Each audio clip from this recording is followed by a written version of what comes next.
우리나라를 지배 내지는 큰 영향력을 미쳤던 그런 세력이 빠져나간 자리, 그 자리에 나라의 대통령이 대통령실을 여기에다가 만들고 그 주위에 공원화된 그러한 장소에서 국민들이 항상 바라보고 건물이 다 이렇게 노출된 그런 상황에서 공개적으로 뭔가 하는 느낌을 준다라고 할까요? 언로도 터놓고 국민들 가운데 있다라는 그런 느낌을 줄 수 있다. 거기서 일을 한다고 그러는 것은 시민들 의식할 것 같아요. 뭔가 은밀한 얘기를 하는 게 아니고. 말씀하신 그 대치지는 소통이라는 걸로 문을 트신 것 같은데 굉장히 좋은 것 같아요. 소통. 일단 청와대 경내로 들어가면 제왕적 권력의 상징인 청와대를 벗어나는 것이 더욱 어려워질 것이라고 생각합니다.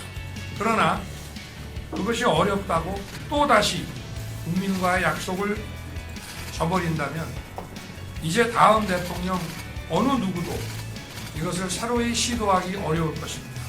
단순한 공간의 이동이 아니라 국민을 제대로 섬기고 제대로 일하기 위한 각오와 국민과의 약속을 실천하고자 하는 저의 의지를 국민 여러분께서 헤아려 주실 것을 부탁드립니다.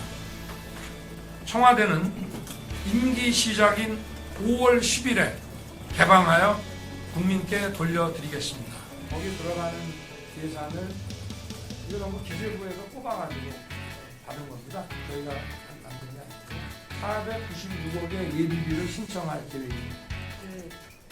이전에 어쨌든 확정을 하신 셈인데 사실 지금 명분이나 법적 근거와 관련해서 좀 안타깝게 논란이 있는 상황이라서 어떻게 국민들을 납득시키실 생각이 드나요? 현실적으로 앞정부에서도 방화문 이전을 추진했습니다만은 그건 불가능하다고 판단했는데 방화문 이전이라는 건 시민들에게는 거의 재앙 수준이라는 생각이 들었습니다. 그리고 추진도 간단하지가 않습니다. 그동안 역대 정부에서도 현재 청와대 공간이 가지고 있는 문제점을 인식하고 여러 차례 이전 시도가 있었습니다만은 경호 등의 문제로 번번이 좌절된 바 있습니다. 용산 지역은 이미 군사시설 보호를 전제로 개발이 진행되어 왔으며 대통령 집무실이 이전하더라도 추가적인 규제는 없습니다. 특히 합참 청사는 연합사와의 협조를 고려하여 용산 지역에 자리를 잡았습니다마는 연합사가 평택으로 이전함에 따라 전쟁 지휘 본부가 있는 남태령 지역으로 이동하는 것이 바람직하다고 생각합니다. 이렇게 되면 합참은 평시와 전시가 일원화된 작전 지휘 체계 유지가 가능하며 합참 근무자와 장병들도 보다 쾌적하고 안정적인 근무 여건이 보장될 것입니다. 그러나 일단 청와대 경내로 들어가면 제왕적 권력의 상징인 청와대를 벗어나는 것이 더욱 어려워질 것이라고 생각합니다. 그러나 그것이 어렵다고 또다시 국민과의 약속을 저버린다면 이제 다음 대통령 어느 누구도 이것을 새로이 시도하기 어려울 것입니다. 국민의 뜻을 제대로 받들고 국민을 위해서 일하는 것이 대통령의 권위보다 더욱 중요합니다. 어려운 일이지만 국가의 미래를 위해 내린 결단입니다. 단순한 공간의 이동이 아니라 국민을 제대로 섬기고 제대로 일하기 위한 각오와 국민과의 약속을 실천하고자 하는 저의 의지를 국민 여러분께서 헤아려 주실 것을 부탁드립니다. 청와대는 임기 시작인 5월 10일에 개방하여 국민께 돌려드리겠습니다. 물리적 공간의 문제보다 더 중요한 것은 소통의 의지라는 점을 잘 알고 있습니다. 용산 대통령 집무실의 1층에 프레스센터를 설치해서 수시로 언론과 소통하는 대통령이 되겠습니다. 대통령실의 업무 개선 방안도 마련하겠습니다.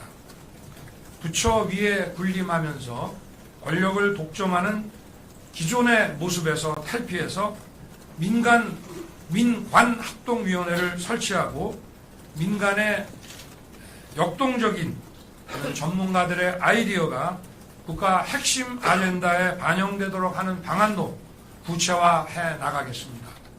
역사적으로 볼 때도 중국이랄지 일본이랄지 지금 현재로서는 미국 이런 하나의 제국주의 세력이라고 그럴까요? 우리나라를 지배 내지는 큰 영향력을 미쳤던 그런 세력이 빠져나간 자리, 그 자리에 나라의 대통령실을 여기에다가 만들고 그 주위에 공원화된 그러한 장소에서 국민들이 항상 바라보고 건물이 다 이렇게 노출된 그런 상황에서 공개적으로 뭔가 하는 느낌을 준다라고 할까요? 언로도 터놓고 그러면 국민들 가운데 있다라는 그런 느낌을 줄 수 있다. 거기서 일을 한다고 그러는 것은 시민들 의식할 것 같아요. 뭔가 은밀한 얘기를 하는 게 아니고. 사실 지금 11시에 당선인님께서 말씀하시는 거를 저는 방송으로 다 보고 왔거든요. 어떤 데로 오는지 저 뒷길로는 계속 지나다녀 봤어요. 저희들이 앞부분이 굉장히 궁금했거든요. 그래서 앞을 보러 나왔는데 말씀하신 그 대치지는 소통이라는 걸로 문을 트신 것 같은데 굉장히 좋은 것 같아요. 소통. 그리고 말씀하시는 거 보고 권력을 막 움켜쥐고 부리는 것보다는 분산시켜가지고 전문가들을 굉장히 이제 등용해서 쓰실 것도 같고 그 부분에서는 굉장히 환영합니다. 지금 이거를 백악관 그 모델로 한다는 그런 얘기도 하신 것 같은데 좋은 것 같아요. 언제 이전하시는 거, 언제 들어가시는 거예요? 이 건물에요. 저는 여기 5월 10일 취임식을 마치고 거기에 바로 입주해서 근무를 시작할 생각입니다. 5월 10일. 네, 그렇습니다. 뭐 지금 뭐 1조니 5천억이니 하는 이런 얘기들이 막 나오는데 그건 좀 근거가 없고요. 국방부를 합참 건물로 지금 이전을 하는데 이사 비용과 또 리모델링을 좀 해야 되기 때문에 거기에 들어가는 예산을 이거 전부 기재부에서 뽑아가지고 받은 겁니다. 저희가 만든 게 아니고 496억의 예비비를 신청할 계획입니다. 오늘 이렇게 제가 말씀을 드리고 또 국민들께서 제기하시는 여러 가지 궁금한 부분에 대해서 계속 설명을 드릴 생각입니다. 무속은 뭐 민주당이 더 관심이 많은 것 같은데 그리고 용산 문제는 처음부터 완전히 배제한 건 아니고 저희가 이 공약을 만드는 과정에서 여러 가지 대안으로는 생각을 했습니다. 뭐 코로나 보상과 이런 시급한 민생 문제는 또 인수위가 지금 저도 인수위에다가 주문을 많이 해놨고 그건 뭐 바로바로 지금 거기에 대한 방안과 이런 것들이 발표가 될 것이기 때문에 그거하고 이거는 또 그리고 일할 수 있는 국민과 소통하며 일할 수 있는 공간을 마련하는 것도 결국은 이것도 국민께 봉사하기 위한 것이고 시급한 문제들을 대통령의 그 어떤 독단이 아니라 국민들과 충분히 소통하면서 결정을 해 나가는 것이기 때문에 이거 역시도 굉장히 시급한 문제입니다.